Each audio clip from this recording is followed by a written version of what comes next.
Salam, hər vaxtınız xeyir, Aydar. Bu günlərim Qoşadaşla yığdığınız tok sobanı hansı rayona yollayırsınız? Salam ağalar, hər vaxtınız xeyir olsun. Balakən rayonundan Rafael müəllimə yığıb hazırlamışam.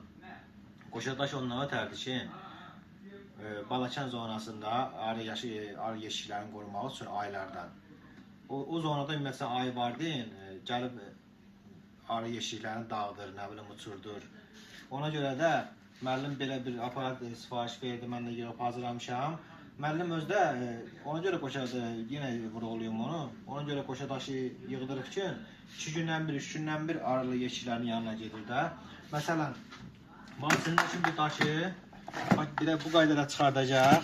Bu qaydada gətirib evdə bir də bardaq da verəcəm, taxacaq zaryadkaya. Taxan zaman belə qırmızı yanacaq. Daş dolan zaman belə bu rəngdə yaşıl, yəni rəngdə yanacaq dolan zaman. Təzədən buradan evdən apardığı daşda bu qaydada taxacaq tok sobana. Bax görsən, bu yeşik tepsi var. Taxdıq, qoydu bura, ağzını örtdü. Belə bir ekranı var. Cətdiyi daşın voltajına baxmaq üçün. 12,7 və yaxud 8 volt göstərir. Bax bu yerə gedəcək, bax bu yekəşünür. Bu qaydada almatura keçəcək. Bu balaca makkaş isə çəkdiyi məftilə bu qaydada keçəcək. Bu biraz zəif rejimdir. Bu biraz zəif fikir versən. Bu daha da güclü rejimdir. Biz bunu aydan ötəri yığmışıq deyə mütləq ikisini də vurmalısan. Güclü rejimdə.